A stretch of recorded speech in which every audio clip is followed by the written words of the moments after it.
बचपन में एक ऐड आया करता था जिसके आते ही मम्मी किचन में किसी जरूरी काम से चली जाया करती थी, दादाजी बगले झांकने लगते थे और पापा जो है वो रिमोट खोजने लगते थे। डीलक्स निरोध का ऐड था वो। वैसे तो शायद हम चुपचाप बिना सवाल किए पूरे एड्स देख भी लेते, लेकिन बड़े लोगों को कसमसाते हुए देखकर और क्यूरियस हो जाते थे। ऐसा ही एक ऐड माला डी गर्भ निरोधक गोली का भी आया करता था।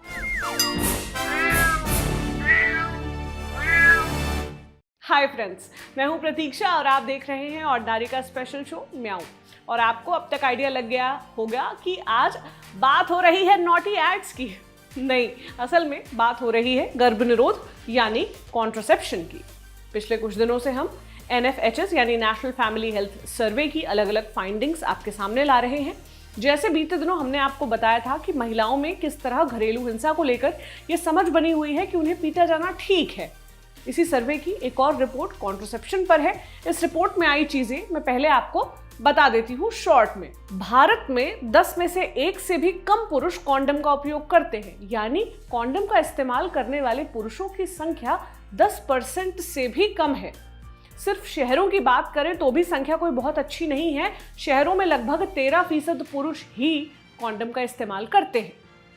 वहीं 10 में से लगभग 4 महिलाएं प्रेगनेंसी से बचने के लिए नसबंदी का रास्ता अपनाती हैं, यानी 38% महिलाएं नसबंदी करवाती हैं। आप देख सकते हैं कि पुरुषों में यह संख्या औरतों के मुकाबले कितनी कम है। और ये तब है जब सर्वे में 82% पुरुषों ने स्वीकार किया है कि उन्हें कॉन्डम के हेल्थ बेनिफिट्स, कॉन्डम के इस्तेमाल के जो फायदे हैं वो उन्हें मालूम है। अक्सर महिलाओं को मैंने ये कहते पाया है कि उनके पति कॉन्डम यूज नहीं करते क्योंकि उन्हें उसके इस्तेमाल से अजीब सा लगता है, या फिर उन्हें संतुष्ट महसूस नहीं होता, या फिर उन्हें ये लगता है कि अगर प्रेगनेंसी को होने से रोकना है तो ये उनका काम नहीं है। चूंकि प्रेगनेंसी महिला की होती है तो ये महिला का ही काम है कि वो इसे रोकने के उपाय करे। मोबियस फाउंडेशन लंबे समय से लोगों को फैमिली प्लानिंग के बारे में बता रहा है। उनकी काउंसलिंग के जरिए कॉन्ट्रासेप्शन, स्टरलाइजेशन और फैमिली प्लानिंग के मेथड्स के बारे में अवेयर कर रहा है।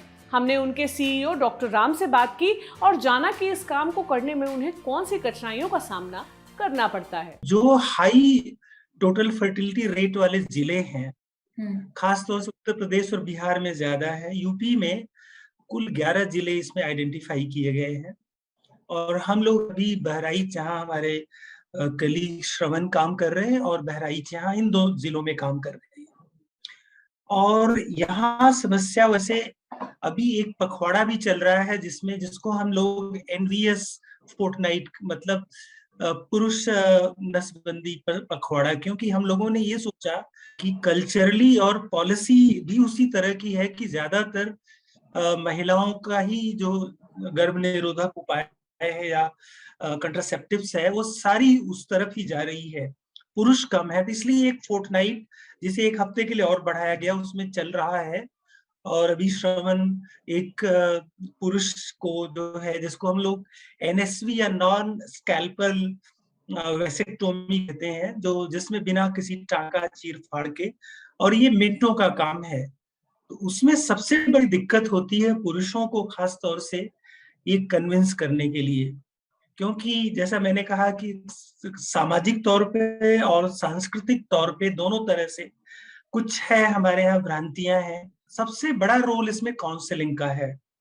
और अगर जो मेडिकल काउंसलर है, प्रोफेशनली काउंसलिंग की वो सुविधाएं हम लोग दे रहे हैं। जो संसाधन है, जितने भी कंट्रासेप्टिव्स हैं, दोनों हम लोग एक पूरा पैकेज दे रहे हैं गांव वालों को। महिलाएं भी उसमें है, लेकिन अभी जोर इस समय पुरुषों पे दिया जा रहा है।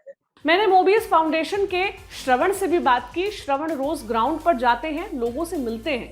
मैंने उनसे पूछा कि ग्राउंड पर उन्हें लोगों से जब कॉन्ट्रासेप्शन की बात आती है तो क्या सुनने को मिलता है। जो ग्राउंड रियलिटीज जो हमें सामने आ रही है पुरुष नसबंदी से संबंधित, वो सबसे बड़ी है पुरुष की पौरुष से संबंधित मानसिकता, कि कहीं उसकी पौरुष शक्ति न चली जाए। जब हम ग्राउंड पे गाँव में जाते हैं लोगों को समझाने के लिए, तो सबसे पहले खुलकर बात यही आती है कि उनका पौरुष चला जाएगा तो फिर वो स्त्री के सामने छोटे दिखेंगे। यही हमें जो प्रयास करना है इस जागरूकता अभियान के संबंध में, कि जो पुरुष नसबंदी है उसमें कहीं से भी पौरुष जाने की संभावना नहीं। आप पहले की तरह ही अपना वैवाहिक जीवन व्यतीत कर सकते हैं। और दूसरी चीज़ें जो समाज ने उनके अंदर जो नीम हकीम के द्वारा जो उनके अंदर एक चीज़ें डाल दी गई हैं कि आप कहीं स्त्री के सामने झुके ना, और स्त्री जो पुरुष प्रधान देश के रूप में हमारा देश अभी भी जाना जाता है, तो वो भी कहीं ना कहीं आड़े हाथों आ रही है समझाने में। इसलिए लेकिन जागरूकता ही एक ऐसा माध्यम है जिसके माध्यम से हम उनको जागरूक कर सकते हैं, और पुरुष नसबंदी में लोग धीरे धीरे जिनको समझ में आ जा रही चीज़ें उसके वो जरूर आगे आ रहे हैं, लेकिन अभी काफ़ी प्रयास करने की ज़रूरत है। महिलाओं के लिए कई ऑप्शंस उपलब्ध हैं, जैसे गोलियां, इंजेक्शंस या नसबंदी। मैं ये नहीं कह रही हूं कि महिलाएं ये ऑप्शंस ना अपनाएं, उन्हें ज़रूर ये ऑप्शंस अपनाने चाहिए, लेकिन ये ऑप्शंस अपनाने में पुरुष हिचकते क्यों हैं, ये सवाल है। अगर महिला गर्भवती होने से बचने के लिए या 2 बच्चों के बीच अंतर रखने के लिए कदम उठा सकती है, तो पुरुष क्यों नहीं? क्या एक पति पत्नी के रिलेशनशिप में पुरुष का केवल सेक्स को एंजॉय करना ही काम है? क्या उसका काम अपनी पत्नी की रिप्रोडक्टिव हेल्थ का ध्यान रखना नहीं है? क्या पति के हिस्से मजे और पत्नी के हिस्से जिम्मेदारियां आए, यही सेक्स की परिभाषा है? एक पुरुष जब मजा नहीं आता कहकर कॉन्डम का इस्तेमाल करने से मना कर देता है, उसी वक्त वो अपनी पत्नी को गोलियों और इंजेक्शन या एक अनचाही प्रेगनेंसी के हवाले कर देता है। क्या यही मर्दानगी है? आप इन सवालों के बारे में सोचिएगा और इस वीडियो पर अपनी राय मुझे जरूर बताइएगा कमेंट बॉक्स में।